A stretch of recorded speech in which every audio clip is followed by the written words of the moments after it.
नमस्कार, मैं आशीष सिंह। आप सभी का स्वागत है मेरे यूट्यूब चैनल एनपीए क्लासेस में। तो आज हम लोग का टॉपिक होगा एजियोट्रॉपिक मिक्सचर, यानी कि हिंदी में इसको बोलते हैं स्थिर क्वाथी मिश्रण। क्या बोलते हैं? स्थिर क्वाथी मिश्रण।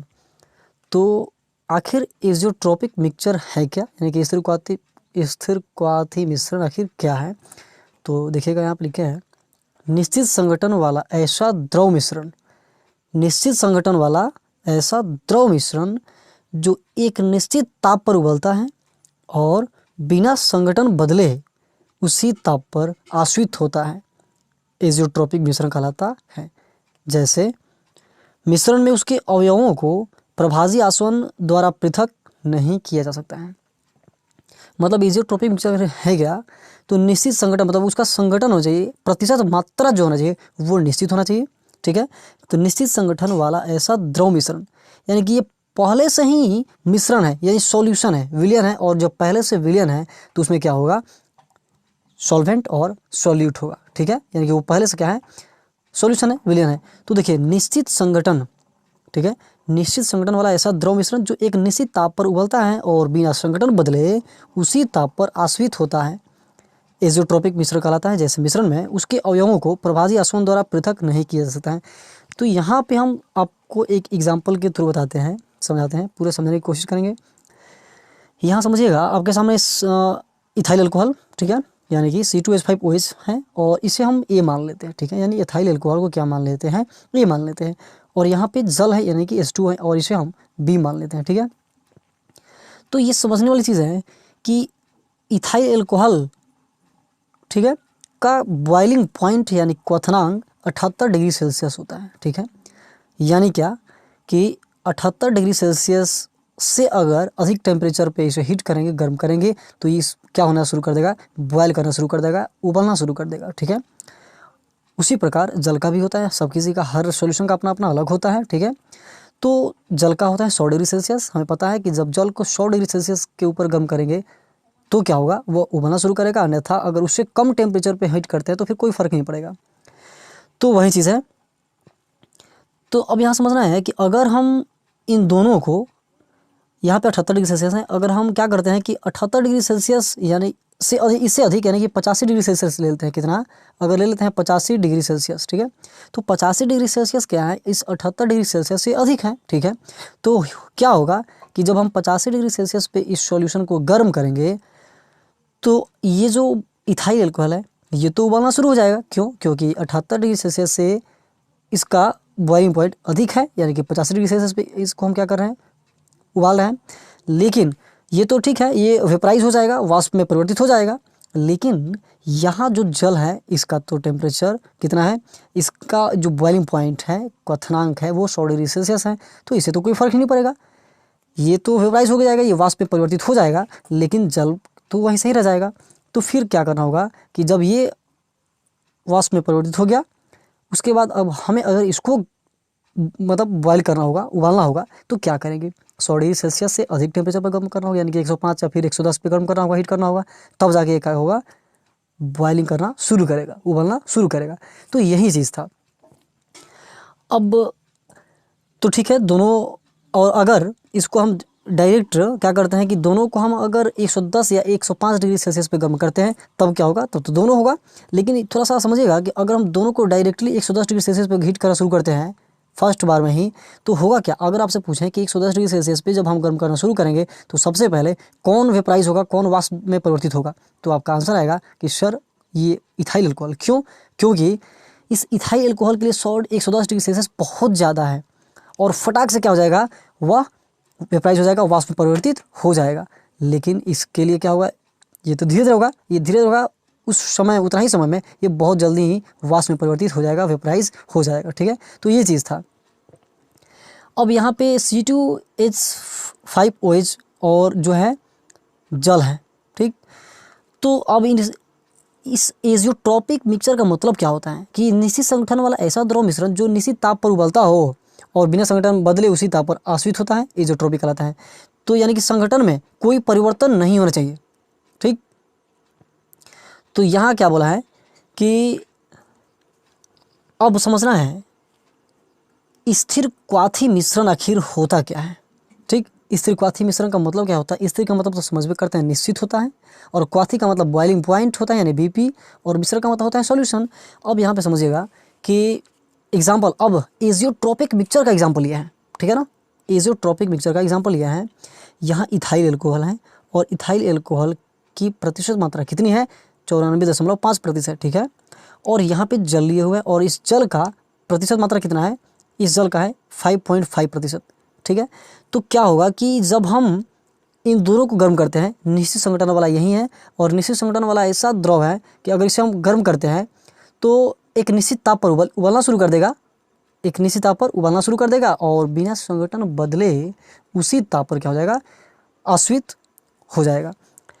तो कहने का मतलब कि इसके संगठन में देखिए, समझिएगा, जब इसको हम हीट करेंगे, बॉयल करेंगे, तो इसके संगठन में कोई परिवर्तन नहीं होगा। इसका मतलब क्या हुआ कि कोई परिवर्तन का मतलब हुआ कि ये 94.5% है, और ये 5.5% है, कि इसकी प्रतिशत मात्रा इतनी ही रहेगी, ना इससे ज़्यादा ना इससे कम। बात समझ गए ना। तो इसके संगठन में कोई परिवर्तन, ठीक है, निश्चित टेम्परेचर दिया जाएगा, निश्चित तापमान पे इसको हीट किया जाएगा, गर्म किया जाएगा, तो ये तो ठीक है, बॉयल होना शुरू होगा, लेकिन इसके प्रतिशत मात्रा में कोई परिवर्तन नहीं होगा। और जब कोई परिवर्तन नहीं होगा तो हम इसी को क्या बोलते हैं, इसी को बोलते हैं एजियोट्रोपिक मिक्सचर, ठीक है। और इस प्रकार के सॉल्यूशन को अगर हम चाहें कि प्रभाजी आसवन द्वारा पृथक करके अलग कर लें तो संभव नहीं है। तो वही हम लिखवाए थे कि मिश्रण में उसके अवयवों को प्रभाजी आसवन द्वारा पृथक नहीं किया जा सकता है। कब, जब एजियोट्रोपिक मिक्सचर होगा तब, ठीक है। तो यही चीज़ था। अब हम चलते हैं आगे, और आगे कहाँ है कि टाइप्स ऑफ एजियोट्रोपिक मिक्सचर। आखिर एजियोट्रोपिक मिक्सचर कितने प्रकार का होता है ना। तो लिखे हैं कि एजियोट्रोपिक मिक्सचर 2 प्रकार के होते हैं। कौन कौन सा, तो आपके सामने है लो एजियोट्रोपिक मिक्सचर यानी कि निम्न स्थिर क्वाथी, और दूसरा है हाई एजियोट्रोपिक मिक्सचर यानी कि उच्च स्थिर क्वाथी, ठीक है। चलिए अब इन दोनों के बारे में हम एक एक करके पढ़ लेते हैं। अब आपके सामने आ गया पहला, ठीक है, पहला यानी कि लो एजियोट्रोपिक मिक्सचर। तो आखिर लो एजियोट्रोपिक मिक्सचर है क्या, तो ऐसा मिश्रण जिनका बॉइलिंग पॉइंट उनके यानी कि क्वथनांक उनके कंपोनेंट के बॉइलिंग पॉइंट से कम होता है। चलिए समझिएगा, मान लेते हैं कि कोई सॉल्यूशन हम बनाने जा रहे हैं, और उसमें ए ले लिए और बी ले लिए, यानी कि विलायक और विलय ले लिए, ठीक है, सॉल्वेंट और सॉल्यूट ले लिए। जब ए और बी को मिलाएंगे तो सॉल्यूशन बनेगा, और वो सॉल्यूशन बनेगा ए बी, ठीक है, समझना ध्यान से। ए कोई सॉल्वेंट है, कोई विलायक है, और बी कोई सॉल्यूट है यानी कि विलय है। एक विलायक और एक विलय ले लिए, और इसके बाद हम इसे क्या किए, गर्म किए, तो ये जो सॉल्यूशन हमें प्राप्त हुआ, जो मिला, जो मिक्सचर प्राप्त हुआ यानी कि ए भी प्राप्त हुआ। तो क्या कह रहा है समझिएगा कि ऐसा मिश्रण जिनका बॉइलिंग पॉइंट, मतलब ये ऐसा मिश्रण जिसका बॉइलिंग पॉइंट, इसका बॉइलिंग पॉइंट उनके कंपोनेंट बोले तो ए और बी, उनके कंपोनेंट के बॉइलिंग पॉइंट से कम होता है। मतलब इसका बॉइलिंग पॉइंट इन दोनों के बॉइलिंग पॉइंट से क्या होता है, कम होता है। और जब कम होगा तो हम इसे ही कहते हैं क्या, लो एजियोट्रोपिक मिक्सचर, ओके। तो ये चीज़ था। और इसमें एक और चीज़ है कि धनात्मक, अब हम जानेंगे कि आखिर ये जो लो एजियोट्रोपिक मिक्सचर प्रदर्शित करता है यानी कि बनाता है, कौन बनाता होगा, ठीक है। तो धनात्मक विचलन जो प्रदर्शित करता है ना, धनात्मक विचलन प्रदर्शित करने वाले विलयन ही लो एजियोट्रोपिक मिक्सचर बनाते हैं। अब ये धनात्मक विचलन प्रदर्शित करने वाले कौन कौन से सॉल्यूशन है हम आपको बता चुके हैं, खैर आज भी बता देंगे, टेंशन करने की कोई ज़रूरत नहीं है। तो इधर आ जाइए, इसका एग्जांपल यानी कि लो एजियोट्रोपिक एग्जांपल, वैसे हम ये चीज़ें लिखवा चुके थे। जल और एल्कोहल कैसा है, तो लो एजियोट्रोपिक मिक्सचर के एग्जांपल है, ठीक है। जल और प्रोपेनॉन का मिश्रण, CH2 प्लस प्रोपेनॉन का, क्लोरोफॉर्म प्लस एथिल अल्कोहल का मिश्रण, ethyl alcohol plus n hexane का मिश्रण, कार्बन डाइसल्फाइड प्लस एसीटोन का मिश्रण, ईथर और एसीटोन का मिश्रण, ठीक है। कार्बन टेट्राक्लोराइड और एसीटोन का मिश्रण, ठीक है। कार्बन टेट्राक्लोराइड प्लस बेंजीन का मिश्रण और एसीटोन प्लस बेंजीन का मिश्रण। ये सब जितने एग्जांपल हम आपको अभी तुरंत बताए, और ये एग्जांपल पहले भी आपको बता चुके थे, ठीक है ना, पिछली वीडियो में, जस्ट पिछली वीडियो में। तो ये हैं लो एजियोट्रोपिक मिक्सचर के एग्जाम्पल, ठीक है ना। अब चलते हैं दूसरे की तरफ यानी कि हाई एजियोट्रोपिक मिक्सचर की तरफ, ओके। तो आखिर जानेंगे ना कि फिर आखिर हाई एजियोट्रोपिक मिक्सचर है क्या। तो ऐसा मिश्रण जिनका बॉइलिंग पॉइंट जिनका बॉइलिंग पॉइंट उनके कंपोनेंट के बॉइलिंग, बीपी मतलब बॉइलिंग पॉइंट, बीपी का मतलब बॉइलिंग पॉइंट से अधिक होता है। देखिए जस्ट उसका उल्टा है, ठीक है। तो ऐसा मिश्रण जिनका बॉइलिंग पॉइंट यानी क्वथनांक उनके कंपोनेंट के बॉइलिंग पॉइंट से क्या होता है, अधिक होता है, ठीक है। क्या कहलाता है, हाई एजियोट्रोपिक मिक्सचर कहलाता है। और इसमें एक चीज़ और है कि अब ये कौन कौन, ये मतलब कौन बनाता है, ठीक है। तो ऋणात्मक विचलन प्रदर्शित करने वाले अनादर्श विलयन, नॉन आइडियल सॉल्यूशन, ठीक है, अनादर्श विलयन ही हाई एजियोट्रोपिक मिक्सचर बनाते हैं। कौन बनाता है, तो जो ऋणात्मक विचलन प्रदर्शित करता है वही क्या करते हैं, हाई एजियोट्रोपिक मिक्सचर बनाते हैं। तो अब इसका एग्जांपल आखिर क्या होगा, तो वो भी हम बता चुके थे, फिर आज बता दे रहे हैं। क्लोरोफार्म प्लस बेंजीन का मिश्रण, नाइट्रिक अम्ल प्लस जल का मिश्रण, एसीटोन प्लस एनिलीन का मिश्रण और HCl प्लस जल का मिश्रण, क्लोरोफार्म प्लस एसीटोन का मिश्रण, ये सब एग्जाम्पल हुए। और ये सब किसके एग्जाम्पल हैं, तो हाई एजियोट्रोपिक मिक्सचर के एग्जाम्पल है। और हम इन सब चीज़ों को, एग्जाम्पल को पिछले वाली वीडियो में हम बता चुके हैं, ठीक है। तो ये चीज़ था। और अब हम चलते हैं आगे। अब हम लोग का अगला टॉपिक है कोलिगेटिव प्रॉपर्टीज़। कोलिगेटिव प्रॉपर्टीज़ यानी कि कोलिगेटिव प्रॉपर्टीज़ को हिंदी में बोलते हैं अणुसंख्यक गुणधर्म। अणुसंख्यक गुणधर्म। तो अब हम जानेंगे कि आखिर अणुसंख्यक गुणधर्म होता क्या है, ठीक है। कोलिगेटिव प्रॉपर्टीज़ आखिर क्या होते हैं, तो समझिएगा कि विलयन के वे गुण, विलयन के वे गुण जो विलेय की कणों की संख्या पर निर्भर करता है। विलयन के वे गुण, विलयन के यानी सॉल्यूशन का वो गुण जो विलेय की यानी सॉल्यूट के कणों की संख्या पर निर्भर करेगा, ठीक है। कणों की संख्या पर निर्भर करता है, न कि उनकी प्रकृति पर। अणुसंख्यक गुणधर्म कहलाता है। अब यहाँ पे समझना कि आपको हर छोटी छोटी बात यहाँ पे समझा चुके हैं। कण का मतलब उसको पार्टिकल्स कहते हैं, और पार्टिकल्स में क्या क्या आएगा, एटम आएगा, मॉलिक्यूल्स आएंगे और आयन आएगा, ठीक है। यानी परमाणु, अणु और आयन आएंगे किसके अंदर, तो कण के अंदर। देखिए इतनी छोटी छोटी बात आपको बता रहा है, ठीक है ना। तो ये चीज़ है कि कोलिगेटिव प्रॉपर्टीज आगे, या फिर इसे हम हिंदी में क्या है, अणुसंख्यक गुणधर्म आखिर होता क्या है, तो विलयन के वे गुण जो विलेय की कणों की संख्या पर निर्भर करता है, न कि उनकी नेचर पे, उनकी प्रकृति पे, ठीक है, क्या कहलाता है, अणुसंख्यक गुणधर्म कहलाता है। अब हम चलते हैं कि आखिर ये अणुसंख्यक गुणधर्म कितने प्रकार का होता है। तो देखिएगा अणुसंख्यक गुणधर्म 4 प्रकार का होता है। अणुसंख्यक गुणधर्म कितने प्रकार का होता है, 4 प्रकार का होता है। कौन कौन सा, तो पहला है वाष्प दाब में अपेक्षिक अवनमन, वाष्प दाब में अपेक्षिक अवनमन। दूसरा है क्वथनांक उन्नयन, तीसरा है हिमांक अवनमन और चौथा है परासरण दाब। अब हम इन चारों के बारे में पढ़ेंगे, ठीक है। तो पहला क्या है, वाष्प दाब में अपेक्षिक अवनमन। तो हम पहले इसके बारे में पढ़ लेते हैं कि आखिर ये होता क्या है। तो चलिए यहाँ पे हम लिखे हुए हैं पहले के बारे में, यानी कि वाष्प दाब में अपेक्षिक अवनमन के बारे में लिखे हुए हैं। तो समझिएगा आखिर ये होता क्या है। लिखे हैं कि वाष्प दाब में अपेक्षिक अवनमन, वाष्प दाब में अपेक्षिक अवनमन विलयन में घुले हुए विलेय के मूल प्रभाज के बराबर होता है। अभी कुछ समझ में नहीं आएगा, जब हम हल करेंगे ना तो देखिएगा पूरा A to Z आपको क्लियर हो जाएगा, समझ में आ जाएगा। तो फिलहाल क्या जाना है कि वाष्प दाब में अपेक्षिक अवनमन जो होता है विलयन में घुले हुए विलेय, सॉल्यूट विलेय के मूल प्रभाज के बराबर होता है, इक्वल होता है। अब ज़रा देख लेते हैं कि आखिर इसके कैसे हम इसे हल करते हैं। चलिए देखते हैं। राउल्ट्स लॉ यानी कि राउल्ट्स के नियम के अनुसार हम लोग इस बात को पढ़ चुके हैं क्या, कि PA is directly proportional to XA। यानी ये जो मूल प्रभाज होता है, विलायक का मूल प्रभाज, विलायक का मूल प्रभाज इस विलायक के, है ना, सॉल्यूट के, सॉल्वेंट के क्या होता है, वेपर प्रेशर, वाष्प दाब के समानुपाती होता है। मतलब ये जो मूल प्रभाज है किसका, तो A का यानी कि सॉल्वेंट का।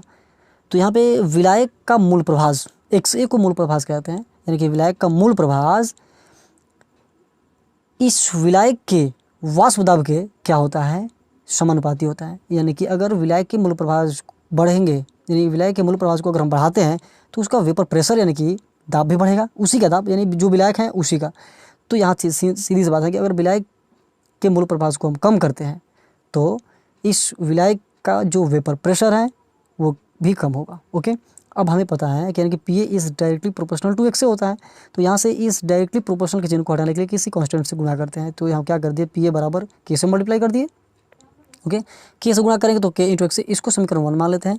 अब देखिए शुद्ध विलायक लेने पर, शुद्ध विलायक लेने पर, यानी शुद्ध विलायक का मतलब क्या होगा कि जहाँ पे हम पी ए लिए थे इस बार क्या लेंगे, पी नट ए लेंगे। क्या लेंगे, पी नट ए।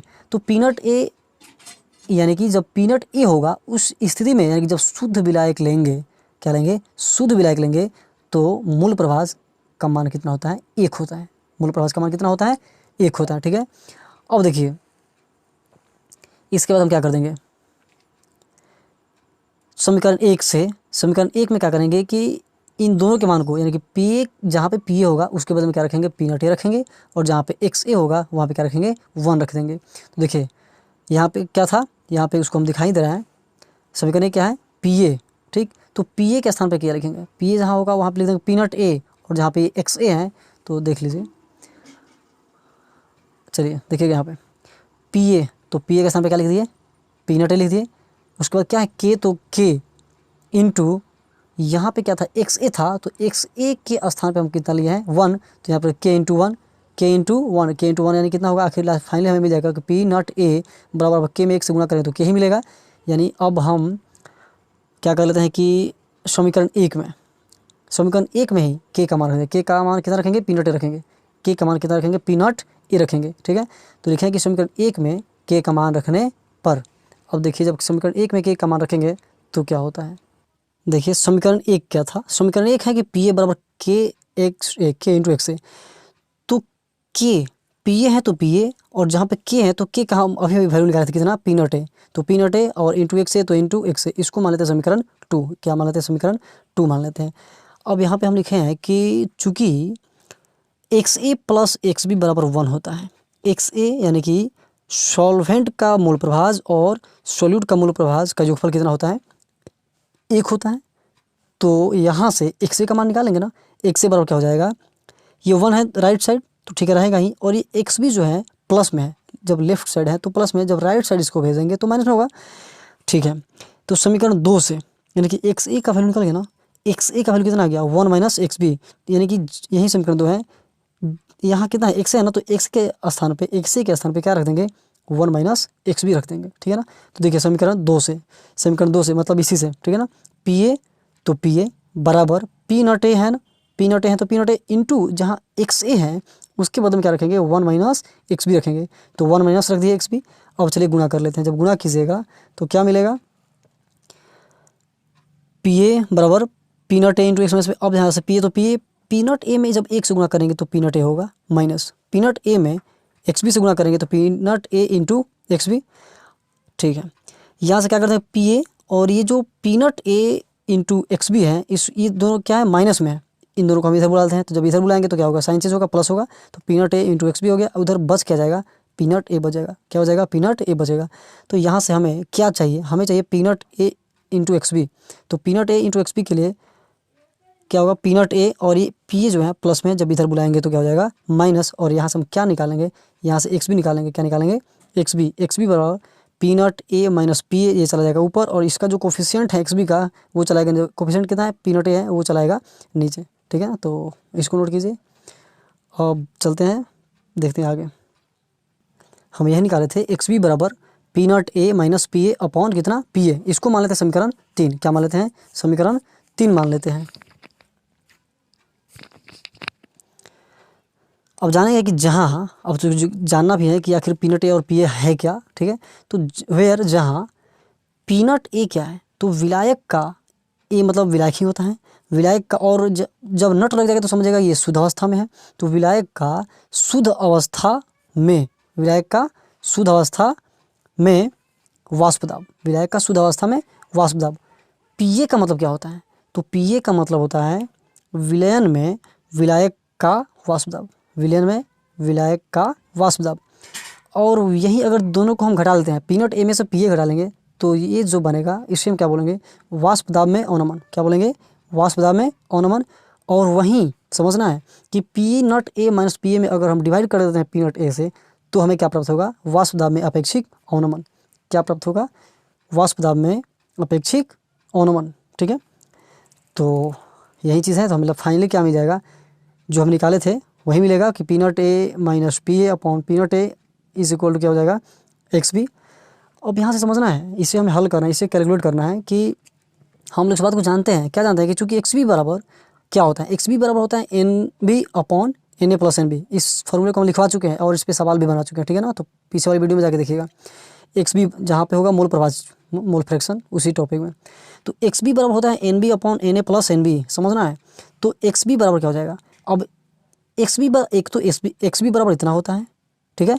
और यहाँ सब एन बी का फॉर्मूला भी होता है, और एन बी का फॉर्मूला होता है क्या, W B by M B, यानी कि सीधा सीधा एन बराबर क्या होता है, डब्ल्यू बाई एम, एन बराबर डब्ल्यू बाई एम। तो बी है तो W B by M B हो जाएगा। तो एक्स बी बराबर क्या हो जाएगा, एक्स बी बराबर हो जाएगा W B upon M B by N A. तो एन ए की जगह फिर हो जाएगा W A by M A, W A by M A plus, अब क्या है एन बी, तो एन बी के स्थान पर क्या हो जाएगा, W B upon M B. अब देखिएगा कि तनु विलयन के लिए हम लेते हैं, तनु विलयन के लिए क्या होगा कि W B by M B का जो मान है, यानी कि जो विलय है, विलय का एन, तो ये डब्ल्यू बाई एम बी का मान बहुत कम होगा, यानी कि लेस होगा, कम होगा किसके अपेक्षा, तो W A by M A के, यानी कि W A by M A जो होगा अधिक मात्रा में होगा और ये जो है बहुत कम मात्रा में होगा, ठीक है ना।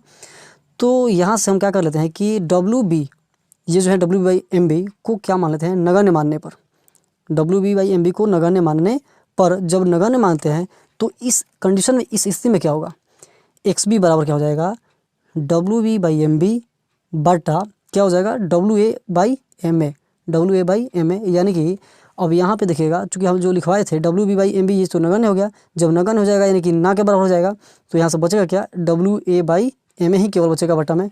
तो वही चीज़ लिखे हुए हैं कि W A by M A. अब इसको भाग है ना, ये वाला भाग है, बटा इसको बदलेंगे गुणा में के रूप में है, तो ये पलट जाएगा, ऊपर जाके चेंज हो जाएगा। तो W B by M B, W B ये जो है डब्ल्यू बटा बी है ना, तो ये पलटेगा, W B by M B तो लिखेंगे ही, और ये जो नीचे वाला ये पलट जाएगा, एम ए चला जाएगा ऊपर और डब्ल्यू ए चला जाएगा नीचे। तो यहाँ से हम कह सकते हैं समीकरण 3 से, समीकरण 3 में क्या था, समीकरण 3 में था कि एक्स बी तो क्या था, P not A minus P A by P not ए। तो जहाँ एक्स बी है ना, तो देखिए ये वाला तो सब वैसे ही रहेगा, बस एक्स बी के स्थान पर चिन्ह कर देंगे और एक्स बी के स्थान पर वही चीज़ लिखेंगे जो अभी हम निकाल के रखे हुए हैं। देखिए अभी हम एक्स बी का मान निकाल के रखे हुए हैं क्या, तो इतना एक्स बी बराबर कितना, W B by M B into M A by W A, ठीक है ना। तो इन्हीं मानों को हम एक्स बी के स्थान पर रख देंगे, तो क्या प्राप्त होगा, देखिए तो रख दिए, P not A minus P A upon P not ए तो था ही, यहाँ पे एक्स बी था तो एक्स बी स्थान पे क्या रख दिए, W B into M A upon M B into W A, ठीक है। अब इसके बाद हम क्या करेंगे, बाई क्रॉस मल्टीप्लिकेशन करते हैं, तिरछा तिरछी गुणा करते हैं। इसी चीज़ को अब हम क्या करेंगे, बाई क्रॉस मल्टीप्लिकेशन कर देंगे। तो देखिए पी नॉट ए, ये जो P not A minus P A है, तो इतना में गुणा हो जाएगा W A into M B से, तो into W A into M B बराबर, अब ये जो डब्ल्यू बी और एम ए है उतना में गुणा हो जाएगा पी नॉट ए से। तो देखिए तो P not A into W B into M A, यहाँ से हमें क्या निकालना है, यहाँ से हमें एम बी का मान निकालना है। तो जब एम बी का मान निकालना है तो इसके जो गुणांक के रूप में होगा, जो कोफिशिएंट होगा वो हो जाएगा नीचे। तो एम बी बराबर क्या हो जाएगा, ये तीनों यानी कि P not A into W B into M A चला जाएगा ऊपर, देखिए ऊपर आ गया, और बटा गुणा के रूप में आ जाएगा यहाँ से लेकर यहाँ तक, ठीक है, यानी कि P not A minus P A into W ए हो आ गया नीचे। तो फाइनली हमें क्या निकल गया, एम बी बराबर क्या निकल गया, इसलिए एम बी बराबर कितना, P not A into W B into M A upon P not A minus P A into W A, ठीक है। तो उम्मीद करते हैं कि आपको समझ में ज़रूर आया होगा। तो ये चीज़ें आपको फ्री में हम प्रोवाइड करा रहे हैं, तो जब फ्री में प्रोवाइड करा रहे हैं तो इसके लिए तो आपको कुछ बनता है ना, तो आपसे ज़्यादा कुछ रिक्वेस्ट करेंगे नहीं, बस रिक्वेस्ट यही रहेगा कि लाइक कीजिएगा वीडियो को और अपने दोस्तों के बीच ज़्यादा से ज़्यादा, यानी कि फ़ी के रूप में यही है, लाइक शेयर और सब्सक्राइब, फ़ी के रूप में क्या रहेगा, लाइक शेयर और सब्सक्राइब आपको करना है, ठीक है। तो आज के लिए बस इतना ही, मिलते हैं अगली वीडियो में, तब तक के लिए धन्यवाद।